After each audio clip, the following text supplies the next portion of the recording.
Hello, it's Brad Laurie, and today we have a very exclusive interview with none other than Da Hongfei himself. He is the CEO of Neo, and we are very privileged to have him here to explain what they've been doing, what they're going to be doing, and provide you with an insight into all things Neo. Da, thank you very much for your time today. Thank you very much, Brad. Finally, we can do this. Finally, it's been a year in the making, if not more. But it is actually an honor to have you on the channel because you are a key figure in the crypto domain and in blockchain, especially in China right now. So let's get stuck into this, Da. Roll up your sleeves. We're going to go deep into everything that is Neo. Firstly, you have a new motto. So let's talk about that. ContinNeo, you know, reconceptualizing the future. DevCon's coming up, but let's pull it back to what you start with, and that is fundamentally open network and smart economy. What exactly do these terms mean, Da? Neo is in the strict sense, Neo is an open source project, but in a broader sense, Neo is a lot of things. It's an open source project. It's a protocol. It's the software. It's the node. It's all the people that are behind the Neo community. So it's a lot of things. And our vision is to facilitate in the future smart economy. Do you want me to define what is a smart economy? Well, just in a nutshell, because we'll explore everything today.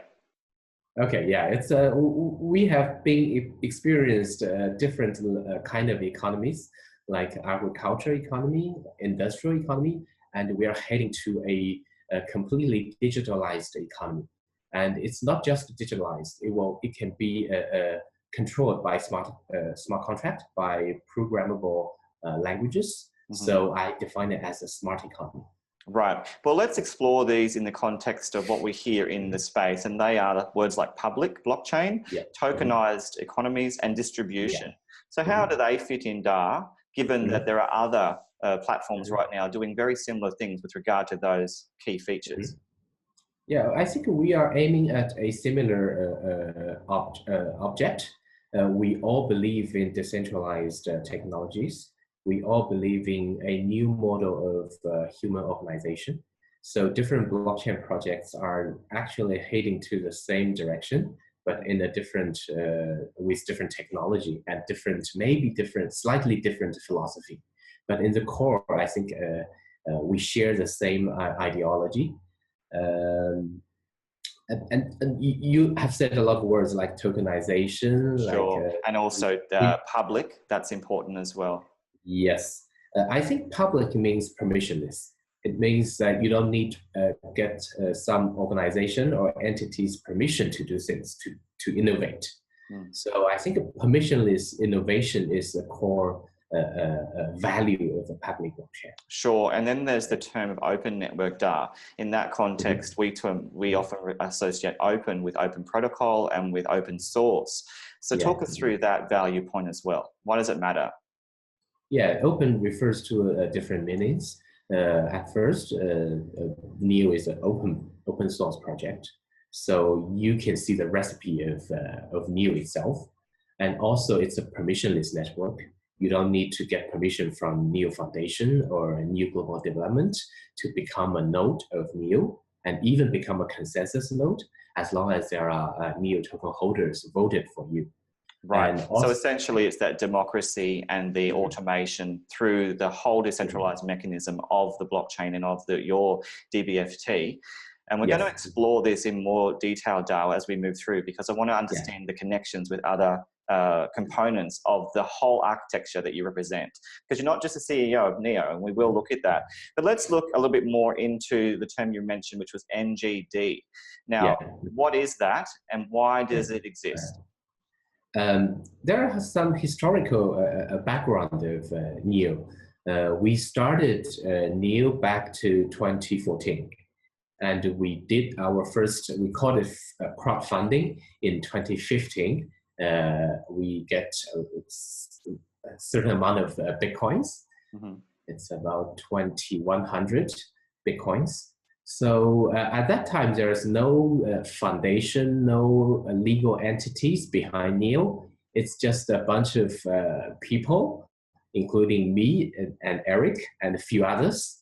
So, but we decided we need a legal entity to organize all those things. So we registered a foundation in Singapore last year, 2018.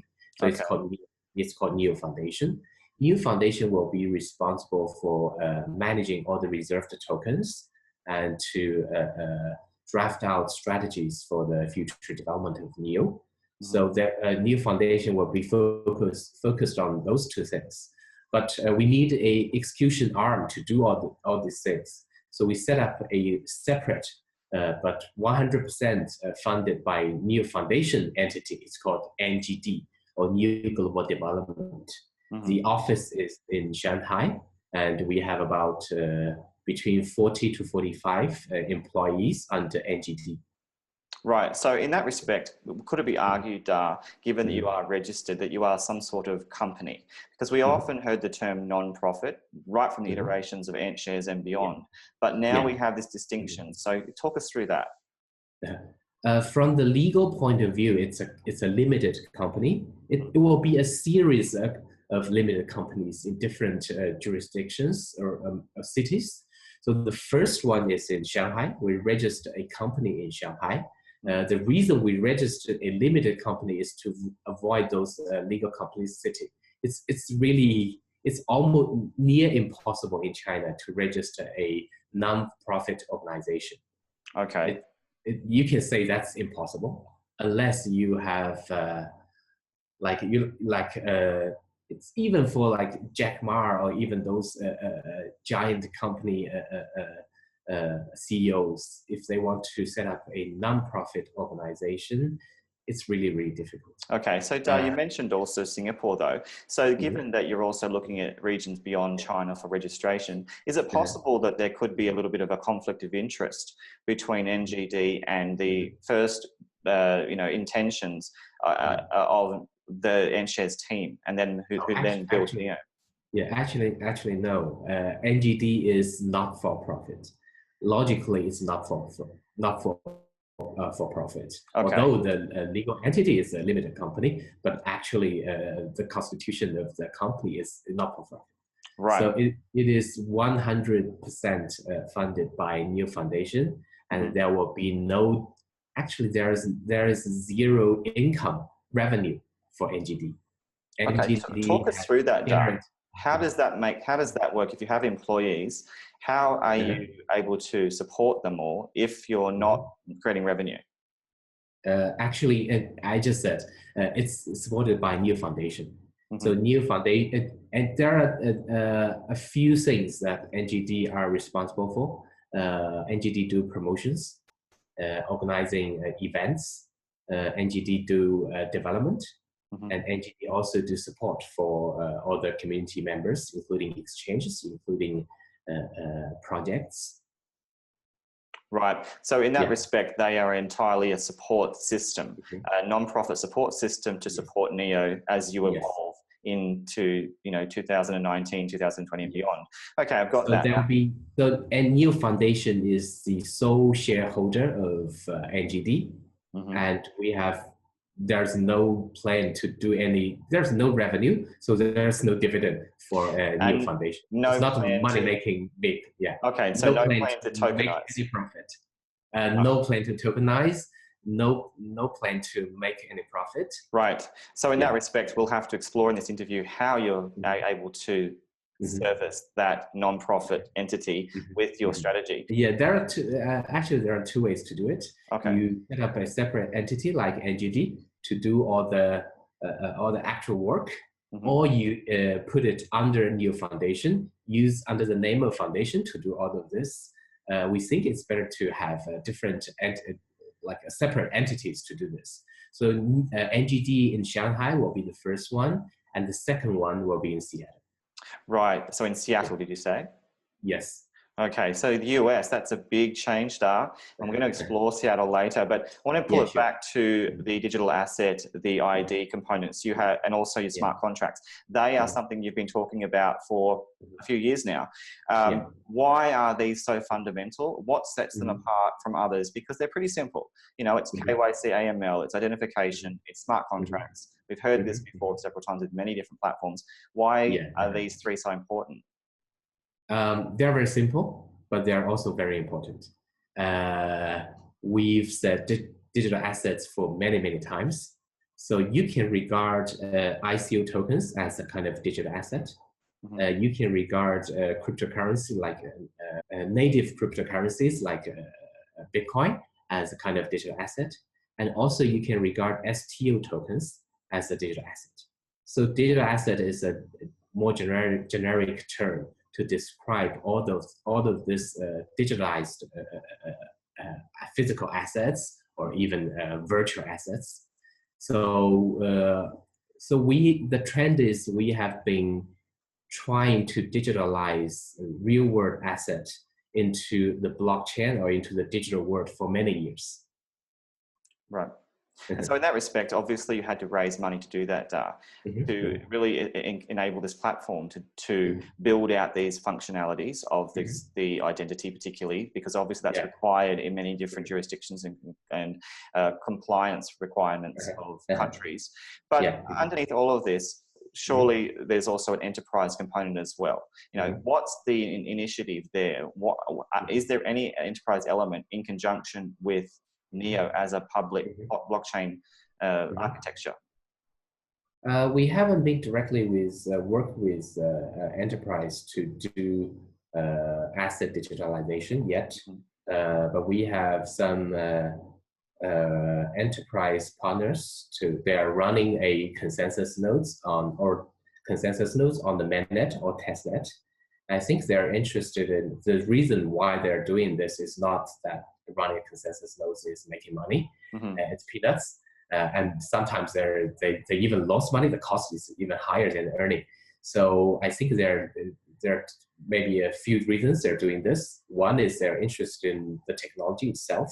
And second, they are thinking their future business, they can generate a profit in the future using blockchain technology. I see. So it's experimental at this stage. Yes. Okay. Let's talk about now the smart contracts though, because right now you have a public smart contract design. Currently you are able to utilize a multitude of different languages for your smart contracts. That's always been an asset for you. But are you also looking at something like a private smart contract as well? I don't know what do you mean by private smart contract. Right now, as I understand, other entities that you're also heading, such as Ontology, for example, they're looking at more ways to utilize these in the private sector. So are you solely wholly focused on these publicly accessible smart contracts? I think there are a few ways to do a smart contract. There are two ways. You either do it on-chain or you either do it off-chain. Probably in the future, there will be much more off-chain smart contracts than on-chain smart contracts. Right. Yeah, it's a burden for every node to run every smart contract. It's not sustainable. It's not just scalable. So in the future, there will be more off-chain smart contracts. Okay, off-chain. That's a better terminology. So thanks for the correction. Now, Da, obviously, one of the core assets you have is this on-chain and ontology link. Is that still current in the sense that are you still very much involved in the overseeing of these different entities? Okay, I'm the co-founder and also the CEO of Onchain, the company. So Onchain is a company. So let's clarify it. It's not just a for-profit company. Onchain. It's a for-profit company. Yes, it's very different from NGD. Yeah, it's a for-profit company, and its capital is it's backed by venture capital, by Fosun, by Danhua, and recently also by Sequoia. So it's so big money. Big money flowing in. It's a good money. It's big. It's not as big as those big ICOs. They're funded with tens of millions of US dollars. It's not as big as that. Yeah. Okay. Right. So you clarified that. And what about Ontology? Ontology is a project that is initiated by Onchain. Onchain, the company, is the biggest stakeholder of Onchain, of Ontology. Yeah. I see. So they have, so Ontology have a vested interest in Onchain and vice versa. Yes, but I'm not directly involved with daily business of ontology. I have no particular like title under ontology. Li Jun, who is also the co-founder of Onchain, is the sole founder of ontology. He is basically looking after most or near all of the decision makings about. I see. So, Dara, in that respect, is it fair to say that your interests predominantly in on-chain, or more importantly, ontology, are more that overseeing top-down CEO-like role, where you just make sure that the engine's running, but you're not directly involved, and also the role is more financially driven in that you have investments in these? If you say from a financial perspective, actually, I'm more like linked to Neo. I have a bigger stake at Neo. Right.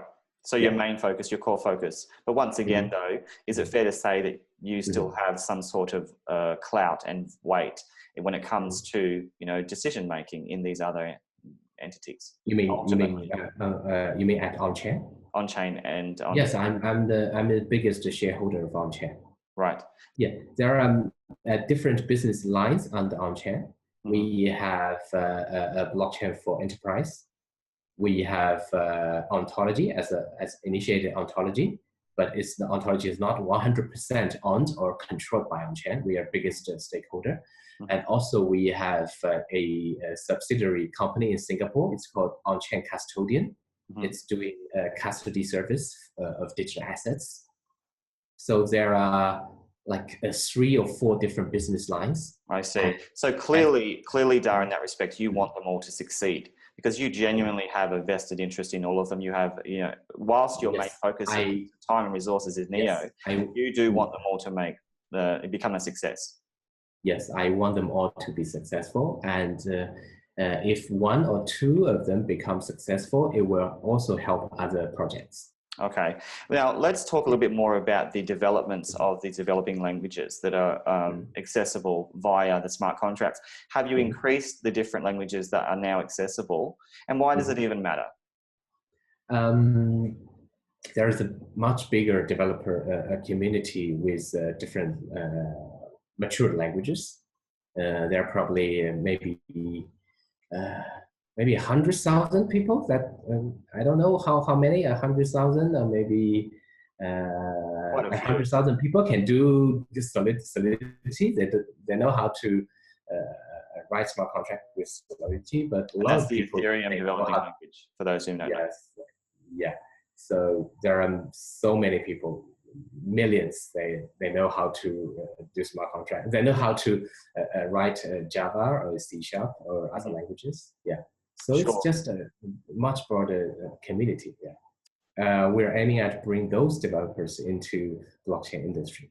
Sure. Now, Dara, obviously, there are other platforms coming forth that have really worked out the value of having these different offerings of developing languages on their platform through the protocol. So in that respect, how are you addressing that by being highly scalable, being secure? I want to talk to you about this with regard to your statement that you made on stage several times. You said that you expected 100,000 TPS, non-sharding by 220. That was a huge statement, Dar, regarding your capacity.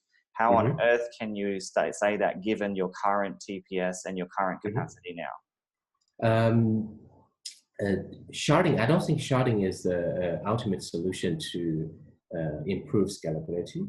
There are several problems with sharding. So with about a year investigation, we think layer 2 solutions will be a more feasible way to do to dramatically improve transaction per second. There is a team at Onchain. They're researching on layer 2 solutions.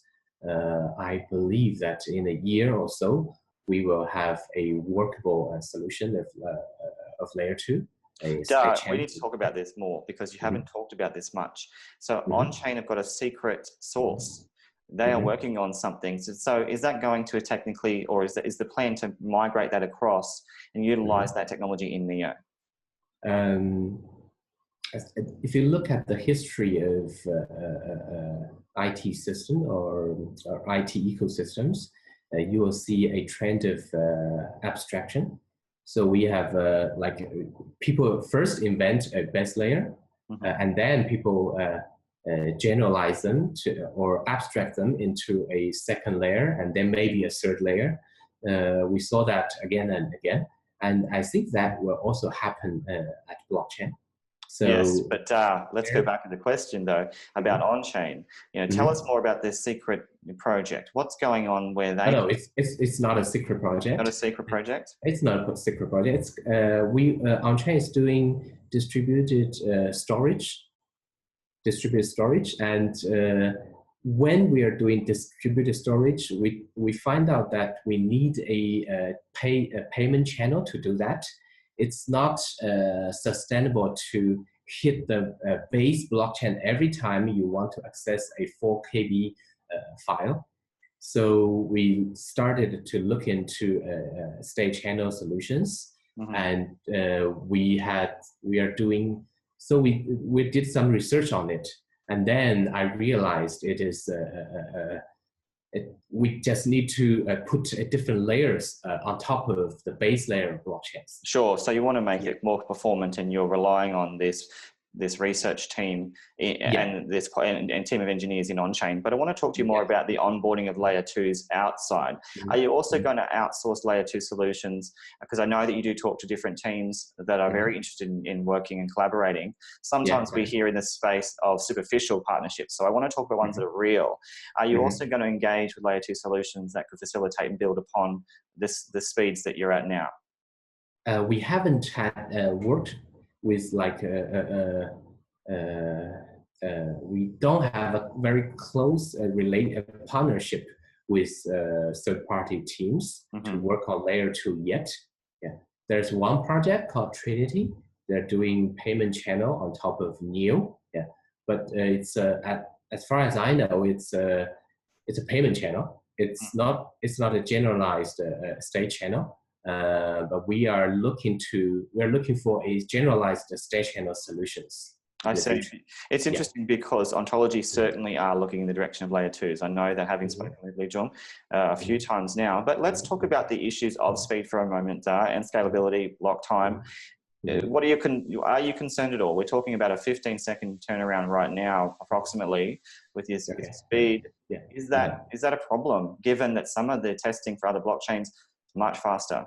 Let me get back to the layer 2 solution first.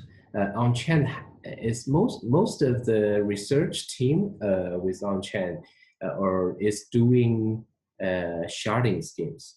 So layer 2 is still at research state. So we haven't do any actual coding of those real layer 2 solutions yet, as far as I know. Right. And you just said the latency or confirmation time of blockchains. It's different design philosophy. We need to look at finality time. There are, like, take EOS as an example. Their blockchain interval is like how much? It's under half a second right now, right? Yes. But it's not final. You need to wait at least 1 minute or so to confirm, to make sure that your transactions will be included in the blockchain in the future. Right. So we need to your look finality. Let's talk about yours then, Da. You know, what's the approximate numbers for your finality process? It's one blockchain, so that will be 15 seconds. Right. Okay. So is it sufficient? Is really the point we're making based on the testing as you evolve? It's not sufficient.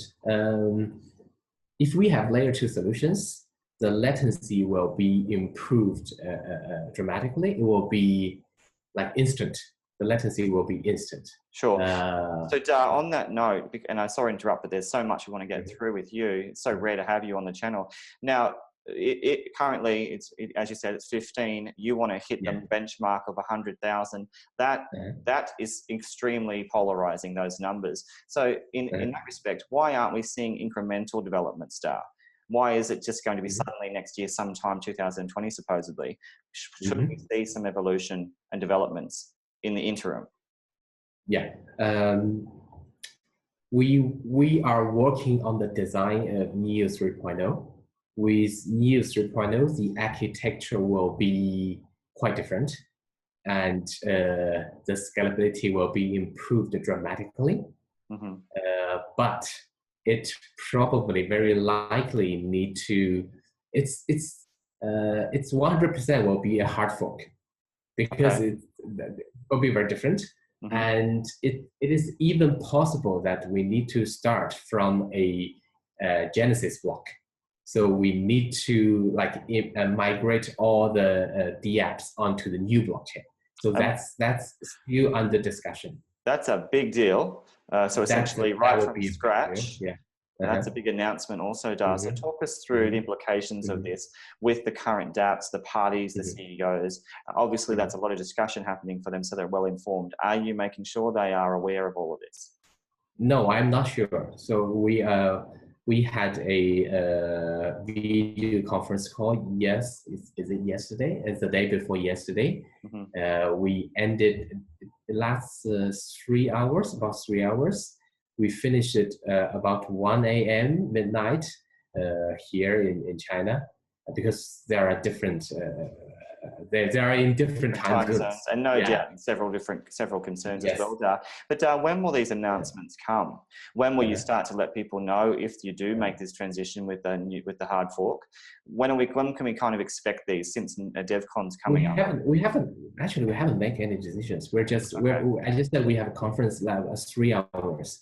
We're talking to about 10 different developer communities, including City of Zion, New Research, AEL, all the nodes. Yeah, they have they are looking for a migration. If there will be a migration, they're looking for a very detailed plan. Right. Well, as one of the representatives of the communities are, hopefully we can get some more clarity in the future as you start to plan this. So to make it clear, you're at that discussion phase right now. Nothing set in stone. Okay, got it. Sure. At this stage, we need to make sure that technically it's feasible. So we can do that technically, and then we will provide the technical migration solution to the community, to the broader community, and everybody will discuss it. Sure. And once you make that transition, let's say hypothetically you do, and you appease all of the different entities that are currently utilizing your platform, do you expect a substantial increase in the utilization of your protocol and platform? 3.0 will be completely new design. It will be it will have a very good support for layer 2 solutions. It will have decoupled design of everything. Everything will be modularized. And there are some existing issues with current design, and we can fix them in the future. So 3.0, generally, it's just a, you can say it's, we have years of experience to see what is good design, what is bad design. We're trying to fix them at one time. Sure. Now we need more detail on this data of what you're actually fixing. So you've got things like the Neo GUI, the Neo CLI, and the list goes on, the client, the extension blockchain browser. Give us some examples of how you're actually going to do this upgrade with what you already have. We want the biggest upgrade will also be the kind of way to develop Neo. So with like Bitcoin, we don't have a specification yet. People are using the code as a specification, or the implementation as a specification. So starting from Neo 3.0, we will have specification first, the protocol first. So everyone will build around the protocol according to the protocol. And as long as you are you strictly follow the protocol, your project can be put under the new project repository. Right. So, and when can we expect that to start to roll out, so people can do that? Actually, we already had a specification for 2.9, Neo 2.9. So we already did a specification, but the development is not around the specification. So it's we're still like doing implementation first, and then draft out the specifications then. Right. Well, it's good to hear that these upgrades are coming. What about your virtual machine? You pride yourself in having your own. Eric's been hard at work with his team on that. How are the developments going? The VM, there are a few not that good design with the VM. It's still coupled with the blockchain a little bit. It's much more decoupled than other blockchain systems, including Ethereum. But we are, Eric is modifying the opcodes of the blockchain instructions under the VM, and also decoupling it from the blockchain itself. So in the future, everyone can like port the Neo VM to their own blockchains.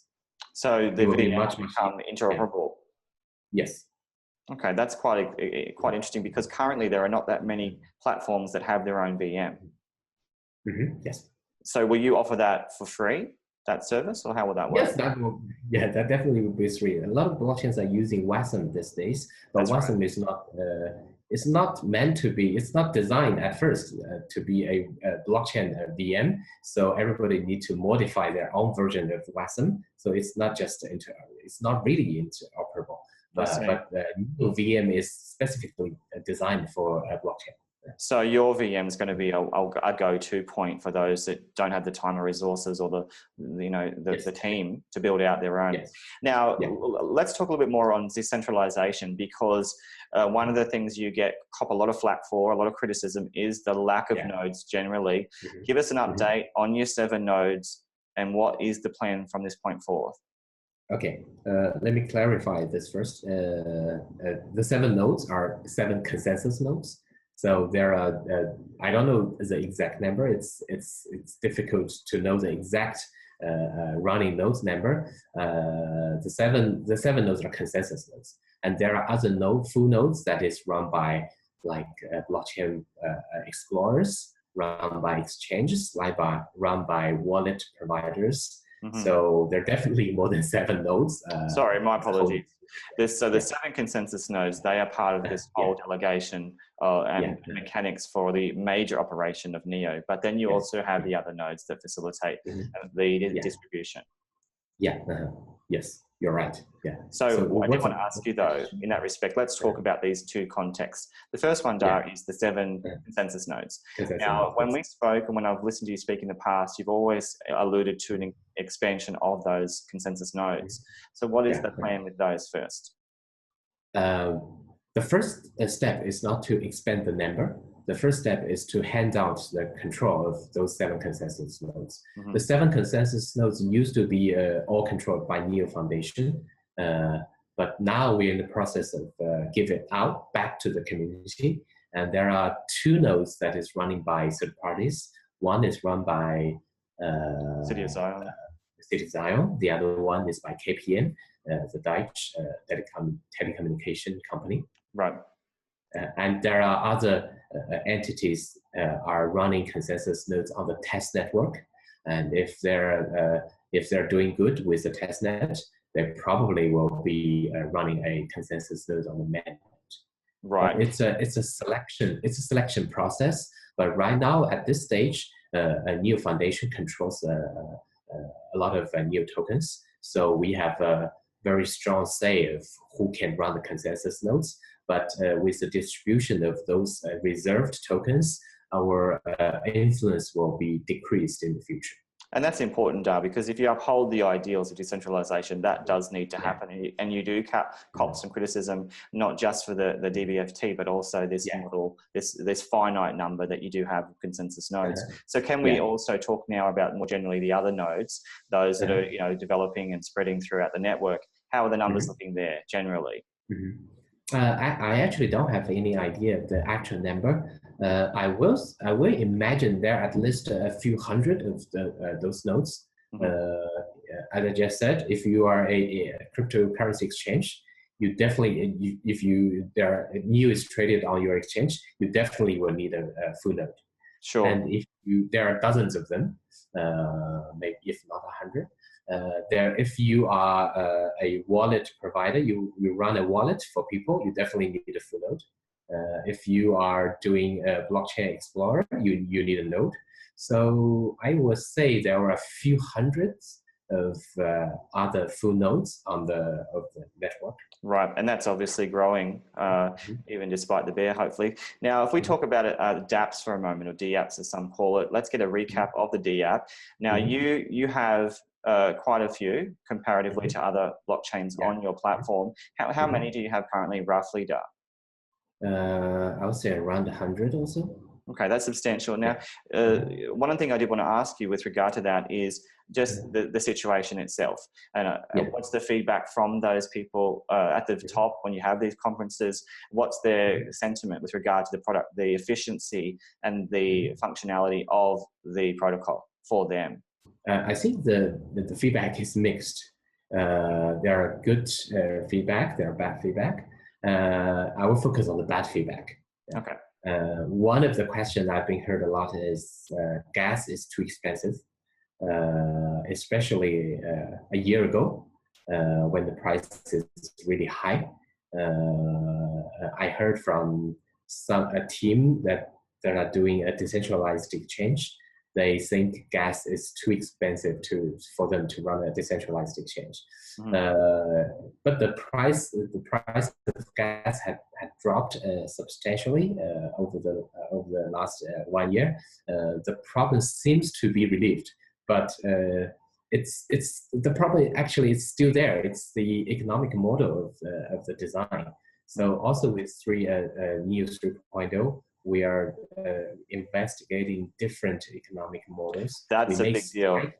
Yeah, we may slightly change the economic model, but so I just said, I said before that 3.0 is not next month, it's not next quarter.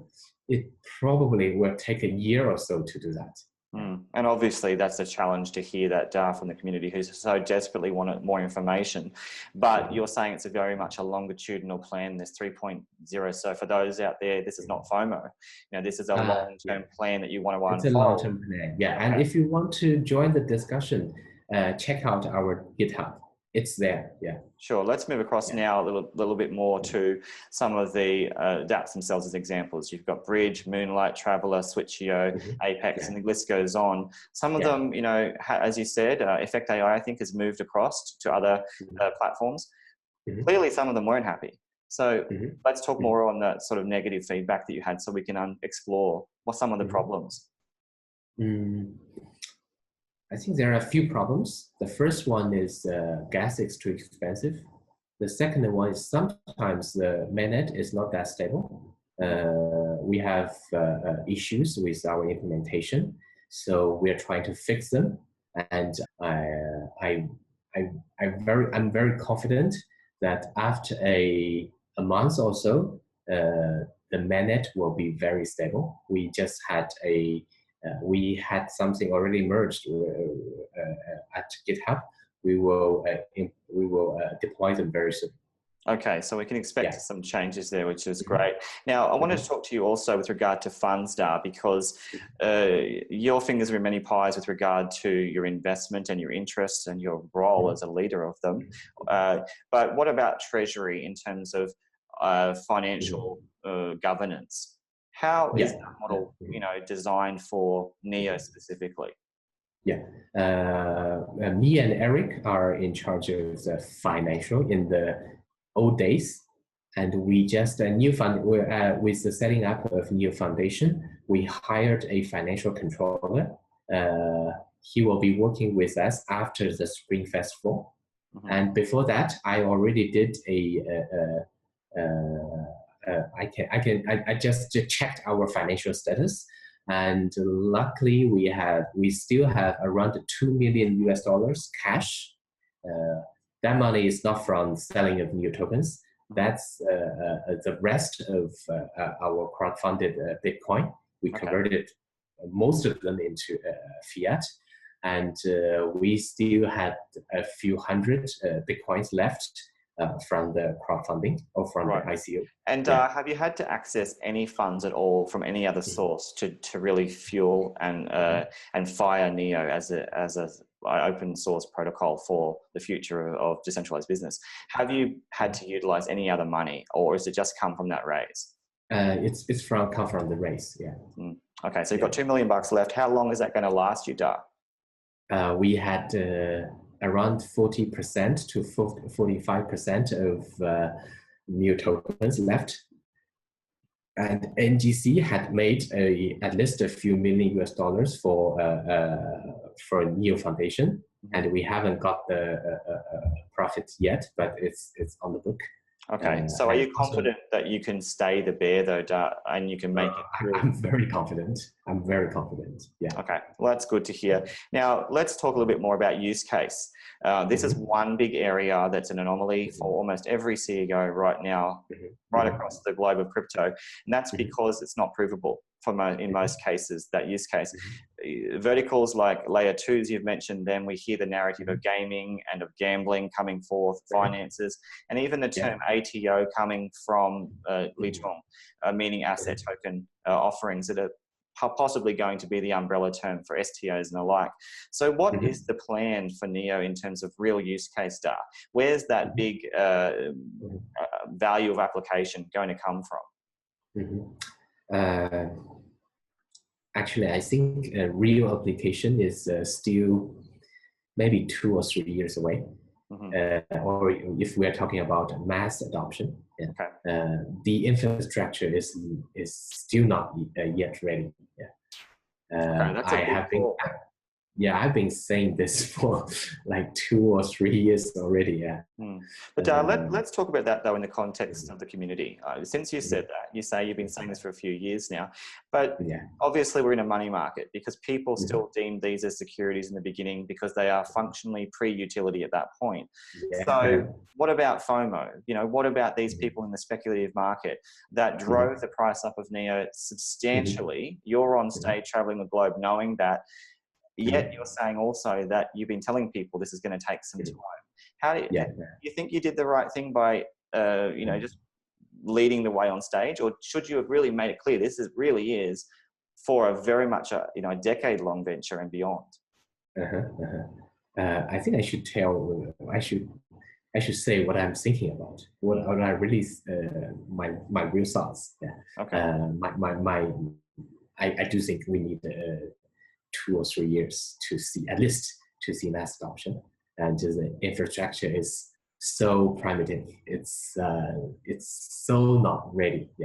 Got it. We need a few years to I really appreciate your transparency there, Da. Now, with verticals, talk us through that, because the conversations all around the space are of gaming, NFTs, gambling, as I said, because they're simple, easy, fun, seamless, and more importantly, you can't see them as a lay user.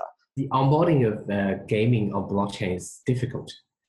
Most of the blockchain games are aiming at blockchain users. They're not aiming at bringing new users.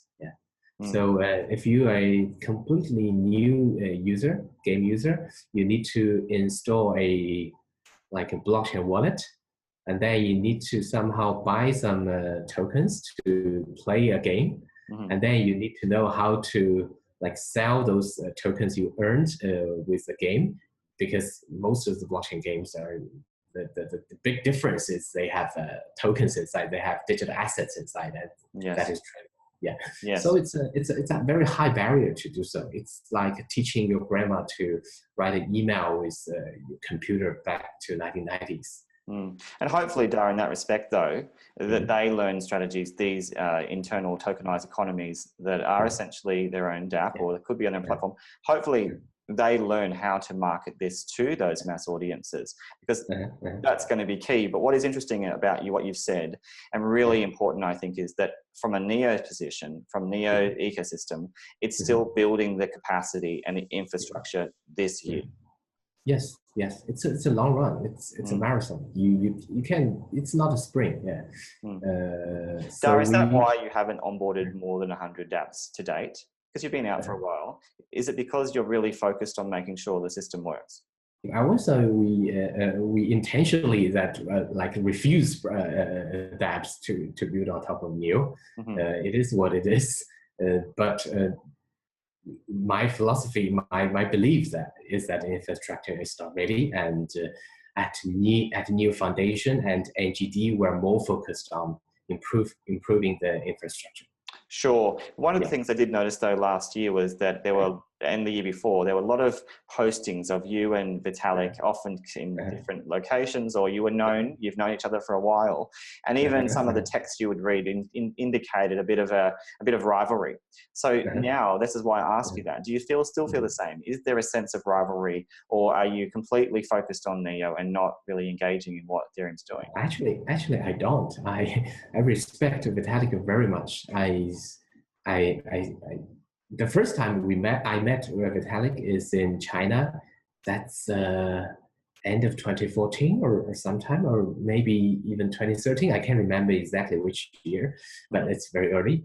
And I've seen him from like a college dropout, and then he's like doing very well in the crypto space, and also his personal interest has expanded to economics, to game theory, to a lot of things, and even charity maybe.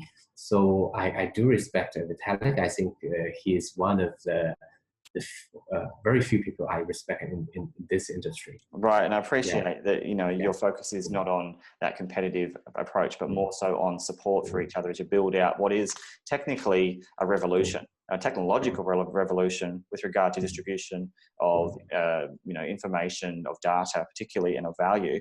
Now, what about Neo global growth in terms of new offices? You mentioned that where you mentioned Shanghai and in the office in Seattle. Seattle, yes. Is anything beyond that? Tell us a bit more of your global strategy. Okay. Going global. Yeah, we will have 2 offices, one in Shanghai, one in Seattle, and now we have 4 representatives in different countries. One in Japan, in Tokyo, one in Seoul, Korea. The other 2 are in Switzerland, Zurich, and Amsterdam in Netherlands. So are they all active?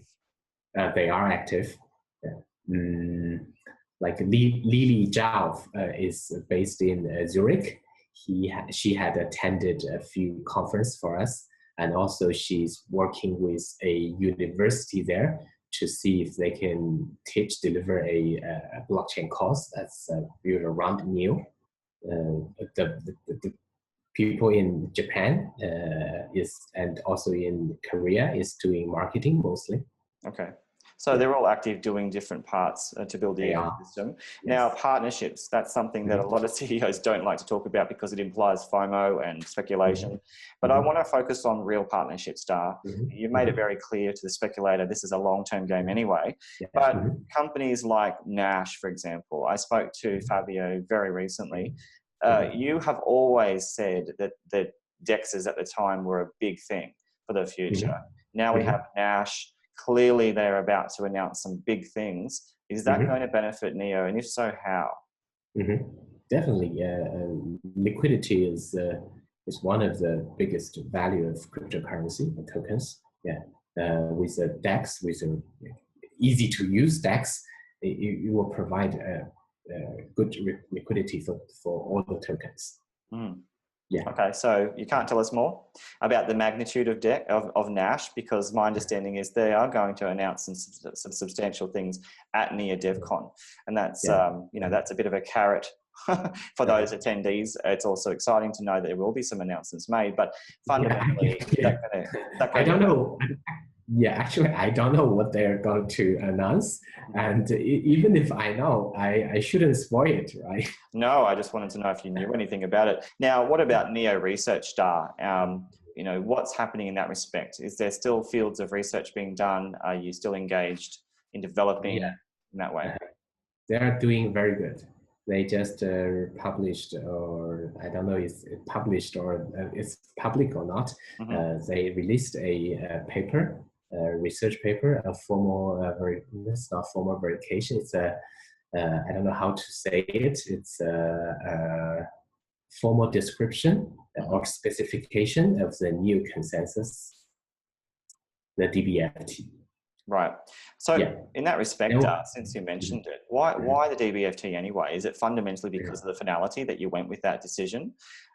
Because you've always talked about moving beyond proof of work. Yeah, it's because of the finality. It's because of its scalability. Yeah, if you look at the if you look at the if you think about this, every new token holders have the right to vote for consensus nodes, and then the consensus nodes they can so it's like everyone with the token has the chance to take part in the consensus process, but not directly, but indirectly by selecting a consensus node. Right, and that's where the delegation becomes really important. What about events, Da? You guys are active. Are you going to be attending a lot of different events this year, or with your team? I probably will attend fewer conference this year, focusing on I will spend more time focusing on the how blockchain technology will evolve. I will look at the different upcoming new technologies. So you'll be focused more on building the tech out, building the capacity of Neo as a functional and viable ecosystem for the future, as you said. So you're going to be in China most of the time? Yes, maybe, yeah. Okay. I will spend more time with my team. There's also events being led by different communities, hackathons, meetups. Obviously support them. What are the numbers like? Because with Ontology, they're growing. Are they also growing with Neo? I think we better do more like events online. It's expensive and it's time consuming to do things offline. And usually you probably will get a few dozens of people attending. But if you do it online, everyone from the world can join your event. And the next two biggest offline event will be the DevCon in Seattle, and in February 16th, and also in March there will be a new game conference in Tokyo. Okay, so there are two, and obviously you're also going to live stream some of those events. I would imagine DevCon is going to be accessible. Yeah. And that makes a big difference to those who can't attend. Now, with your roadmap, Da, talk us through some of the fundamental, plans of this year, because got a long roadmap ahead now. Since you made it clear, it's years in the making. This year, like I said, we will still focus on infrastructure. It's useless to bring lots of gambling dApps onto Neo. It's not what we're trying to do. We're not trying to. Do you have any dates specifically though, Da, of things that you do want to build in? Like, have you got some targets? Yeah, I want to have a very clear decision about Neo 3.0 by the mid of this year. Yeah. Okay, so we can expect some releases about that then. Yes. Now, I want to talk to you about exchanges as well. A lot of people ask about regulated exchanges as opposed to the current model now. You're looking in that direction as well, Da, especially in light of the pressure from different jurisdictions like the SEC, because they're certainly looking at different blockchain startups as securities, simply because they haven't yet evolved into that utility space and commodity space. Yeah, I'm not in a good position to talk about exchanges. I haven't run any exchanges or backed any exchanges. I definitely think exchange should be regulated if they are centralized. If people are depositing their tokens or assets with the exchange, and there is a possibility that the exchange can bankrupt, so they need to be regulated. Right. Okay. We made that clear. Now, here's the hard questions, Da. I have a series of criticisms from the community, or commentary from the community with regard to concerns. So I want to go through them with you. The first one, just to be frank, was leadership. Now, there was a time, Da, from the community's perspective, because we don't have an insight into what you're actually doing, where it seemed that you really went quiet. You weren't engaged. This is from the outside in's perspective. Yeah. And you were doing things like more social, you're going to the desert, all kinds of things we saw. But you mean Burning Man? yeah, for Burning Man. And we understand you're a human being and you've got to have recreational activities and that. But from a community standpoint in crypto, it was quite stark, the difference between you being very active on stage and then suddenly things went quiet. So can you talk us through what happened? Actually, I'm quite active. I think people are talking about the second half of 2018. Yes, that's what I mean. There was a time period. Yeah, I'm also quite active at that time, during that time. But my traveling is most of the time is in Asia, in Japan, in Korea, sometimes Singapore. So I haven't been traveling to US a lot, or Europe a lot. So that's probably one of the reasons that people are saying that I'm not active.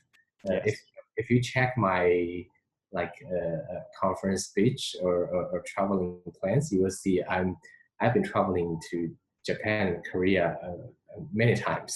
Right. I think the point was, though, Da, people wanted to know, as the apparent value of the token was declining, and there was some concerns community, it seemed to correlate with your absence. And to be fair to them, I can understand their concern, because they really do need that leadership in terms of social presence. I realize that. So I will be more active on social networks this year, starting 2019. And also last half of 2018, I'm doing a lot of internal works. When a group grow from 10 people to almost 15 people, there will be a lot of issues. There will be a lot of internal issues.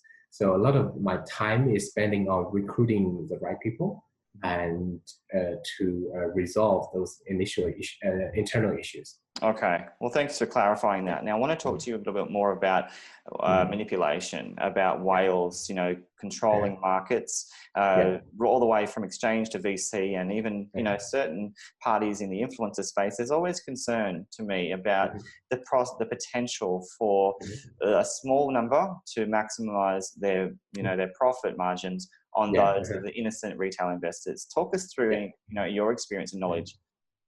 I will say, I can very confidently say that there is no price manipulation with NEO. If there is some whale they want to manipulate NEO, the first thing they will consider is, if they want to pump up NEO first, the first thing they will consider is there are about 40 to 45% of NEO tokens that is still held by NEO Foundation.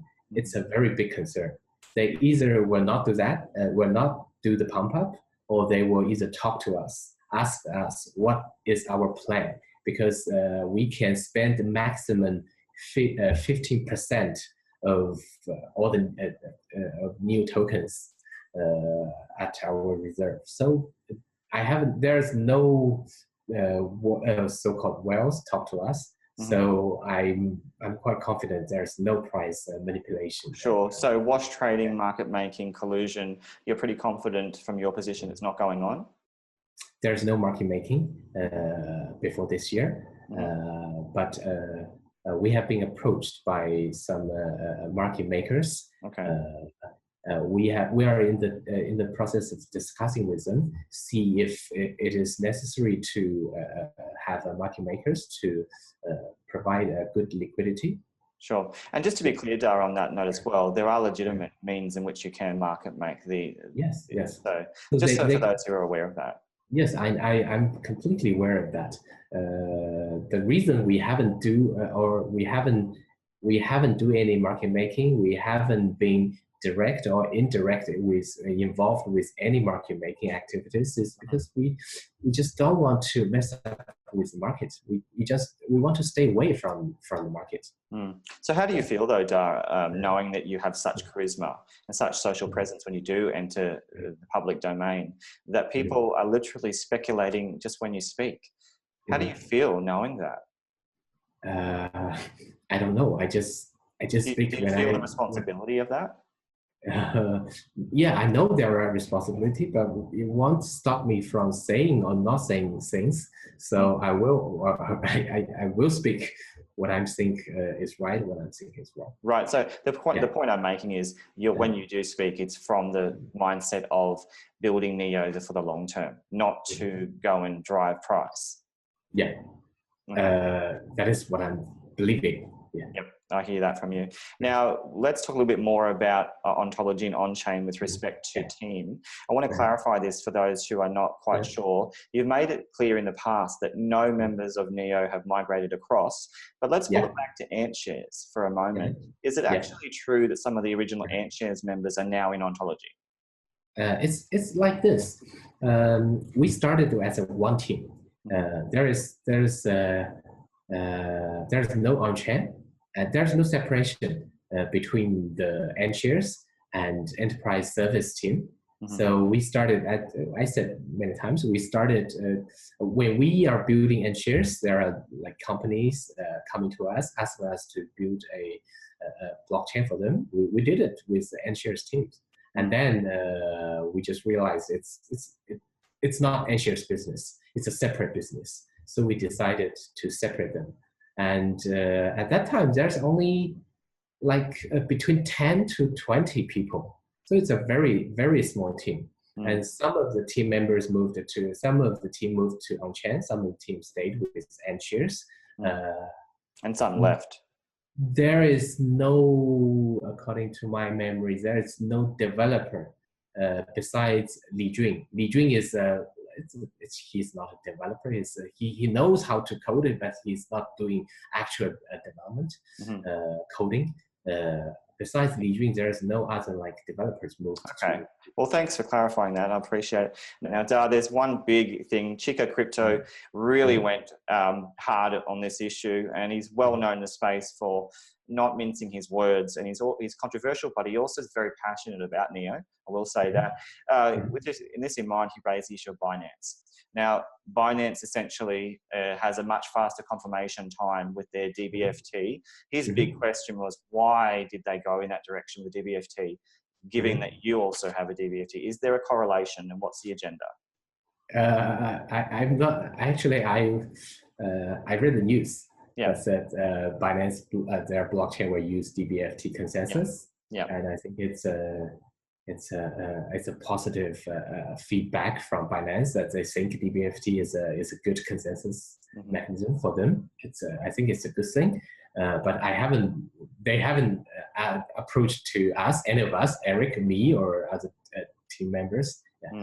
And there's no collusion going on between you and Binance. There's zero collusion going on. Yeah. Okay. And 1 second confirmation, it's possible if all the consensus nodes are located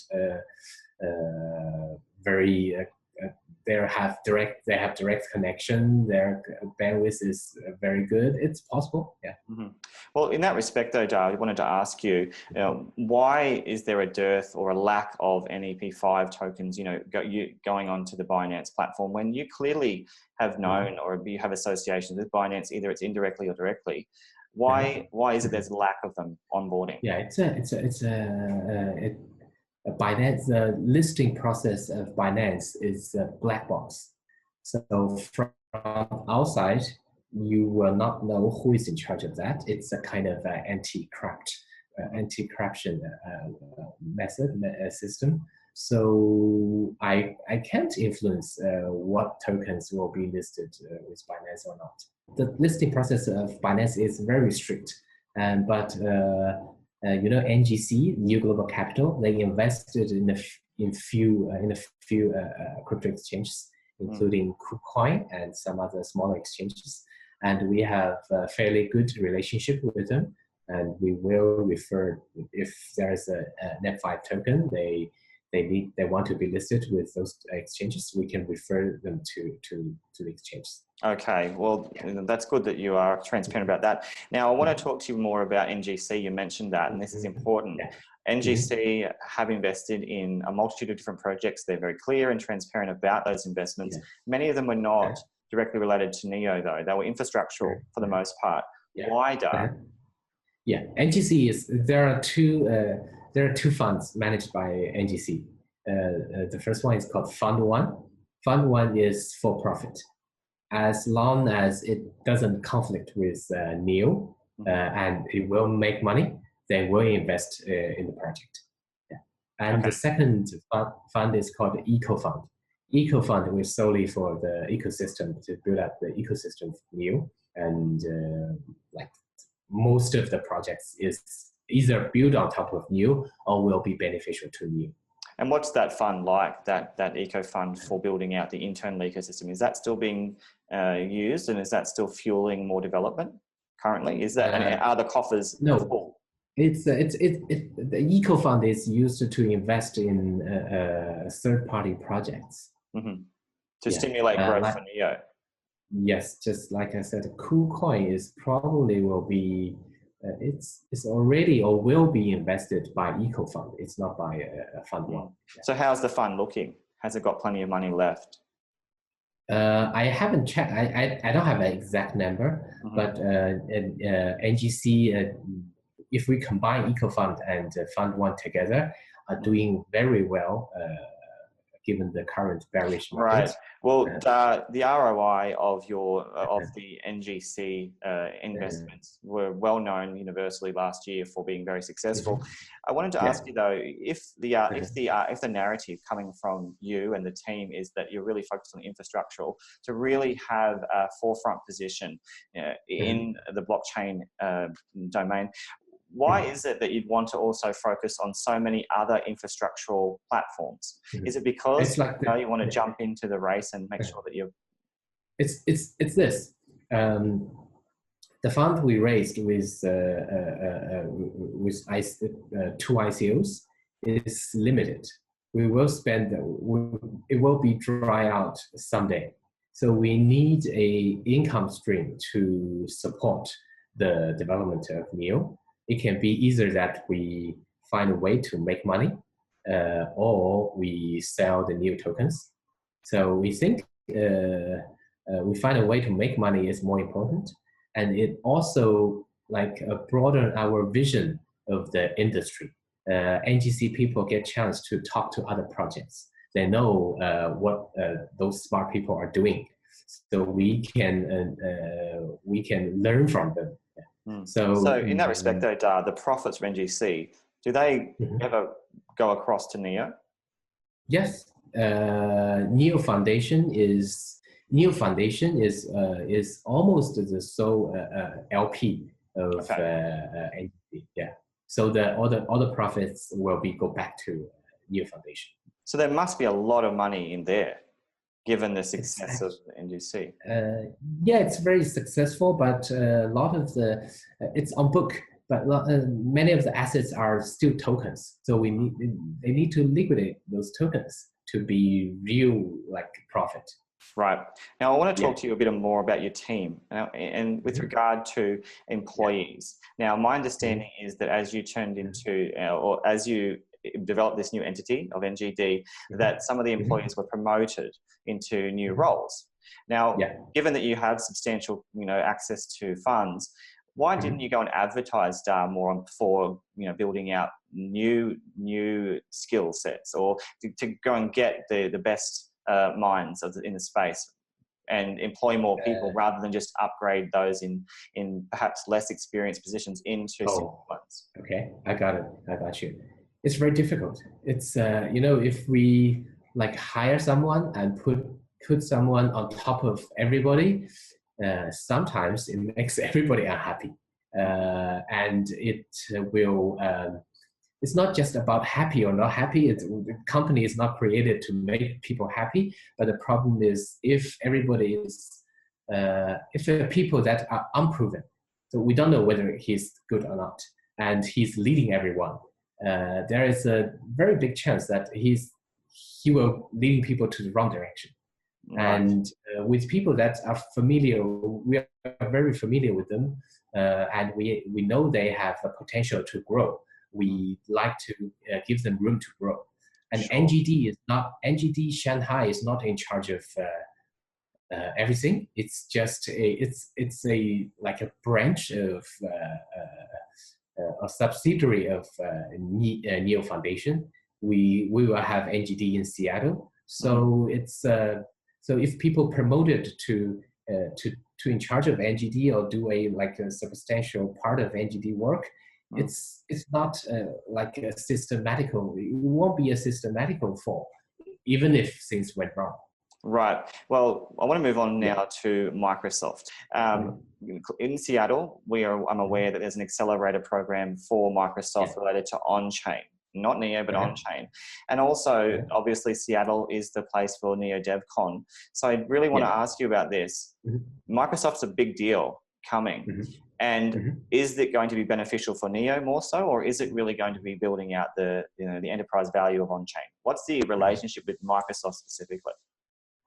The reason why we choose Seattle to do the DevCon and also to set up a NGD Seattle office is because we're choosing between Seattle and San Francisco and maybe Silicon Valley. We just, after some investigation, we just found out that like serious developers, there are more serious developers in Seattle than in San Francisco or Silicon Valley.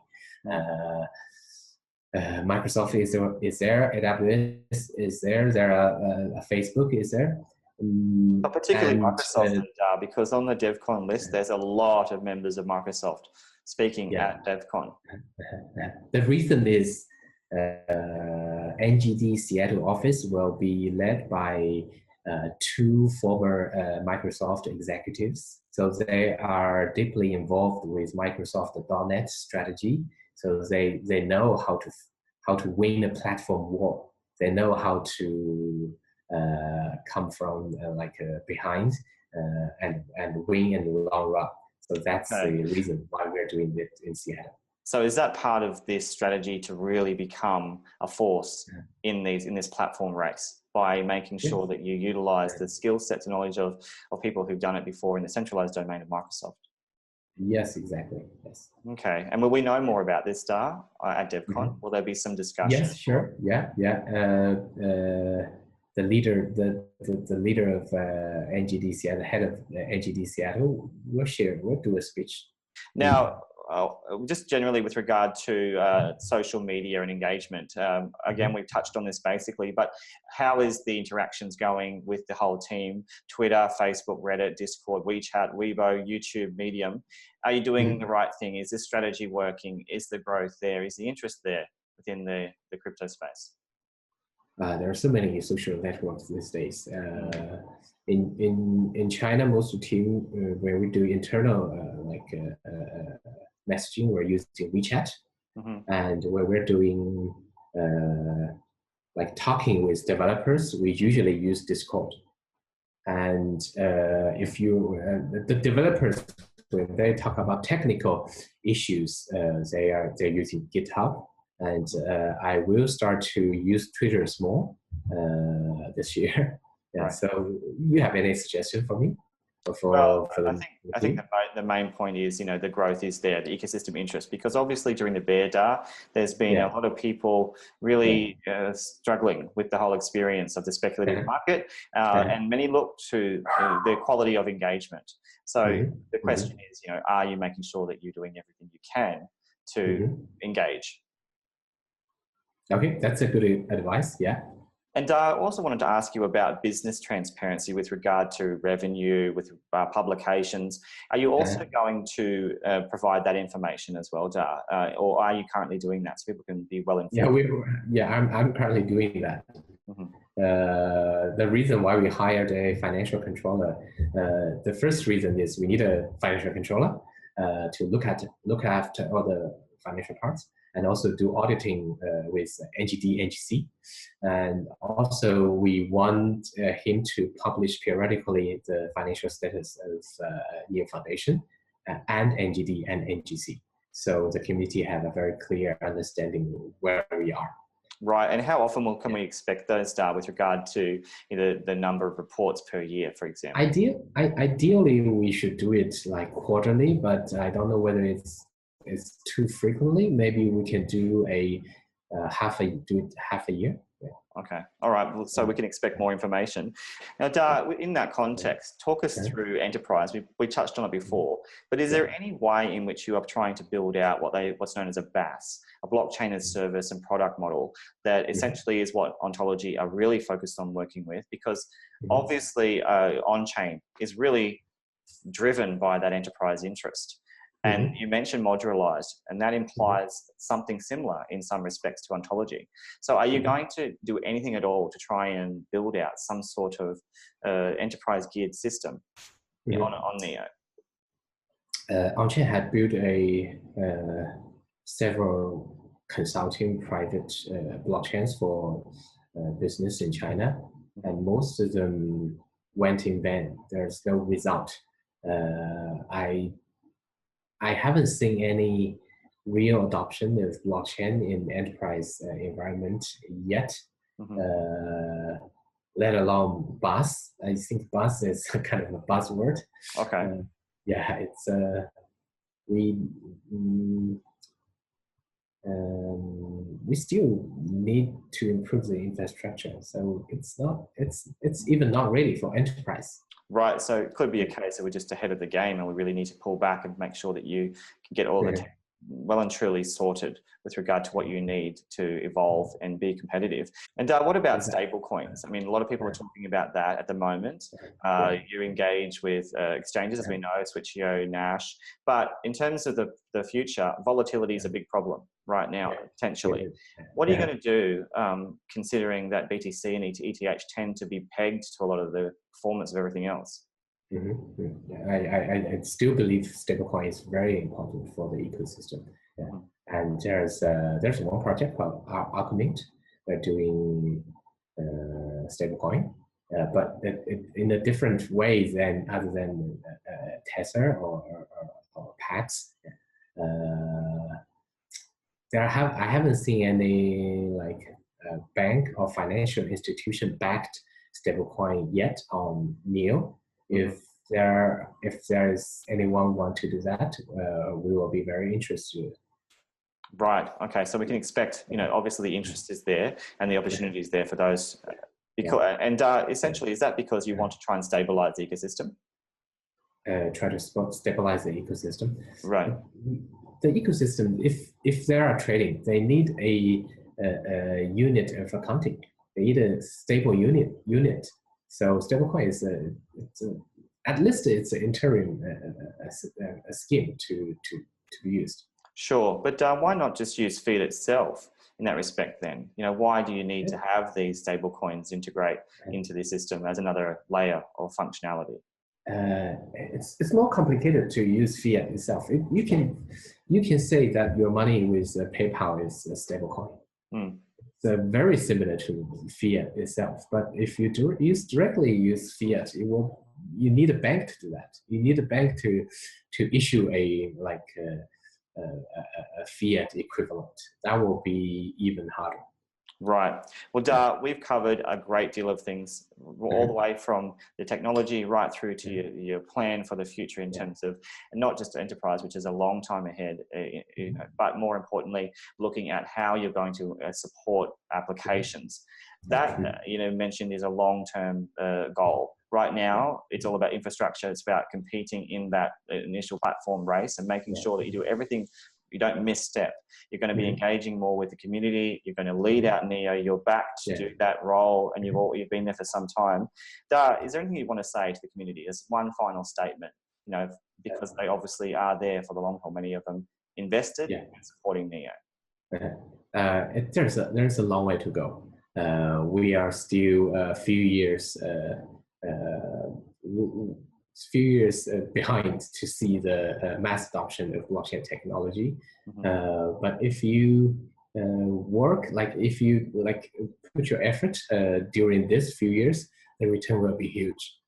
Absolutely. Well, on behalf of all the community, I also would like to thank members of the Neo Telegram. Many people contributed to support some of the questions. I want to thank them all, and I'll put their names up as well so you can see. But thank you on behalf of all the people who wanted to know more. I really do appreciate your time. Hopefully, mate, we can catch up again in the future to understand more about what is happening in the Neo ecosystem. definitely. Yeah, we should do that in the future. And Absolutely. you ask a lot of good questions. Yeah. Thanks, mate.